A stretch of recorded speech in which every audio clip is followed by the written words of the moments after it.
Ray Beltran, Ryan Paul Maranga, Leandro Rapuno, at Jo Marie Gabriel Luna.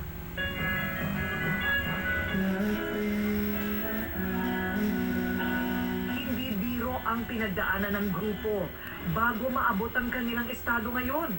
Sinasabi nila, wala namang mararating yan, banda lang naman yan. Parang ginawa na rin namin na ano yun, na parang challenge po sa buhay namin para po mag-step up po sa ginagawa namin. Mula sa simpleng pangarap, sa tulong ng kwento ng trahedya sa pag-ibig, isinalang ang awiting patuloy na maririnig kahit pa nga ba sa kabilang buhay. Ang masabi mo lang sa mga sumusupport sa amin, maraming po salamat sa inyo.